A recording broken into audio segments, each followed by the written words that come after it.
இன்றைக்கி நாம் சூப்பரான ஒரு vlog தான் பார்க்க போகிறோம். இது வந்து எங்கள் அக்காவோட மல்லிகை தோட்டம். அந்த மல்லிகை தோட்டத்தில் வந்து நிறைய பூ பூக்கும். அதில் எல்லோரும் எங்கள் ரிலேஷன் நிறைய பேர் வந்திருந்தாங்க, ரிலேட்டிவ்ஸ் எல்லாருமே. அவங்க எல்லோரும் நிறைய ஃபோட்டோஸ் எல்லாம் எடுத்துகிட்டு அங்கே இருந்த பூவை ஃபுல்லாக அன்றைக்கி நாங்களே எல்லாத்தையும் எடுத்தாச்சு. எடுத்துகிட்டு வந்து என்ன செஞ்சோம் அப்படின்னா, பூவை கட்டினோம். கட்டி இவ்வளோ பூவை எடுத்து வச்சுருக்கோம். யார் வைக்கிறதுனே தெரியாது, அந்த அளவுக்கு பூ இருந்துச்சு.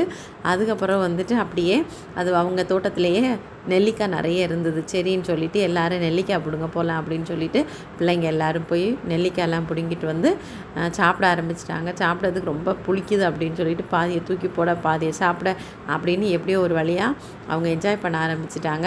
அது முடிஞ்சிட்டு அப்படியே அக்கா வீட்டுக்கு முன்னாடி நிறைய இடம் இருக்கும். அந்த இடத்துல வந்து சைக்கிள் ஓட்ட ஆரம்பிச்சிட்டாங்க. சைக்கிள் வந்து இது ஒரு க்ரியேட்டிவ் சைக்கிள்னு சொல்லலாம். ஏன்னா அவங்க அப்பா வந்து நல்லா திங்க் பண்ணி அழகாக ஒரு சைக்கிள் பண்ணி கொடுத்துருக்காங்க. ரொம்ப ரொம்ப சூப்பராக இருக்குது இந்த சைக்கிள்.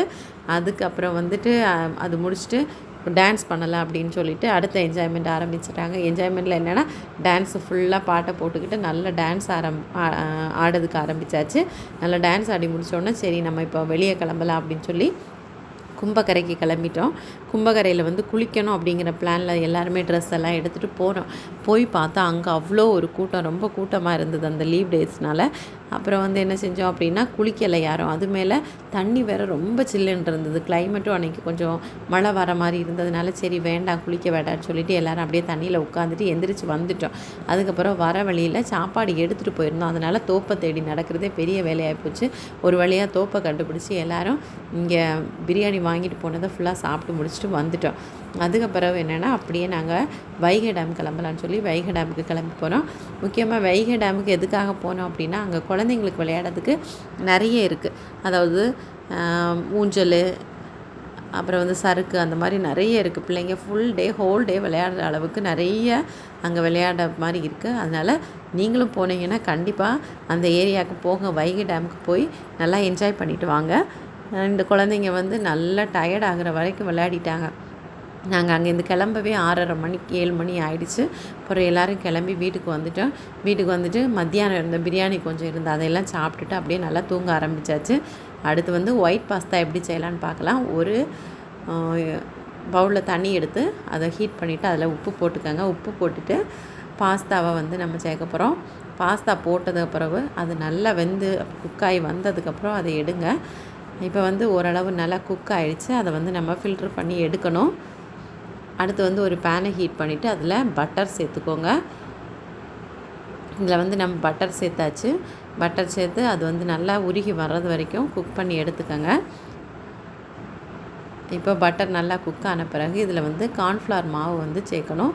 கார்ன்ஃப்ளவர் மாவு இந்த அளவுக்கு சேர்த்து அதை நல்லா மிக்ஸ் பண்ணி விடுங்க. நல்லா மிக்ஸ் பண்ணிவிட்டு அதுக்கு ஒரு 2-3 செகண்ட்ஸ் மட்டும் மிக்ஸ் பண்ணால் போதும்.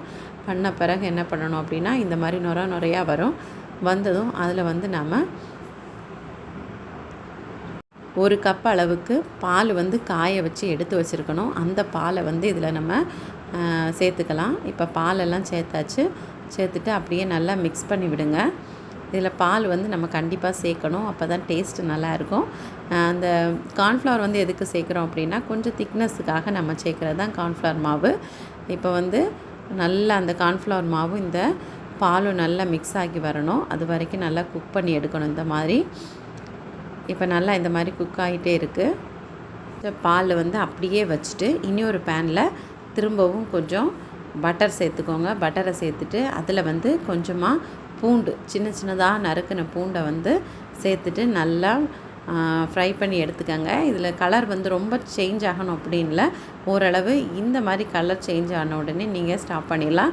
அடுத்து நம்ம ரெடி பண்ணி வச்சுருக்கிற அந்த மிக்சரை வந்து இதில் ஆட் பண்ணணும். ஆட் பண்ணிவிட்டு நல்லா மிக்ஸ் பண்ணுங்கள். அதையும் ஃப்ளேமை வந்து சிம்மில் போட்டுக்கோங்க. ஃப்ளேம் வந்து ஜாஸ்தியாக இருந்தது அப்படின்னு சொன்னால் ரொம்ப கெட்டியாக போயிடும். அதனால் ஃப்ளேமை சிம்லேயே வச்சிடலாம். அடுத்து வந்து வேக வச்சுருக்க பாஸ்தாவை அப்படியே இதில் போடணும். போட்டுட்டு நல்லா மிக்ஸ் பண்ணுங்கள். நல்லா மிக்ஸ் பண்ணிவிட்டு, இல்லை நம்ம காரம் எதுவும் சேர்க்காதனால நம்ம இப்போ இதில் ஏதாவது காரம் போடணும். அதனால் இப்போ நம்ம என்ன போட போகிறோம் அப்படின்னா, அந்த மிளகாவத்தில் பொடிச்சது தான் நம்ம இதில் போட போகிறோம். இந்த சில்லி ஃப்ளாக்ஸை போட்டு நல்லா மிக்ஸ் பண்ணி விட்டுக்கோங்க. இதில் வந்து கலர் சேஞ்ச் ஆகக்கூடாது, ஒயிட் கலரில் தான் இருக்கணும். அதனால் கடைசியாக நம்ம கொஞ்சம் ஒயிட் பெப்பர் வந்து சேர்த்துக்கலாம். அதில் நீங்கள் ஒயிட் பெப்பர் இருந்தால் ஒயிட் பெப்பர் சேர்த்துக்கோங்க, இல்லைன்னா பிளாக் பெப்பர் சேர்த்துக்கலாம். பெப்பர் போட்டுட்டு ஏற்கனவே உப்பு நம்ம சேர்த்துருக்கோம், தேவை இருந்தால் உப்பு சேர்த்துட்டு அப்படியே நம்ம மிக்ஸ் பண்ணி எடுத்து சாப்பிட்டோம் அப்படின்னா சூப்பரான ஒயிட் பாஸ்தா ரெடி ஆயிரும். நீங்களும் ட்ரை பண்ணி பார்த்துட்டு எப்படி இருக்குது அப்படின்னு கமெண்ட்டில் சொல்லுங்கள். பிடிச்சிருந்தால் லைக் பண்ணி சப்ஸ்கிரைப் பண்ணுங்கள். தேங்க்யூ ஃபார் வாட்சிங்.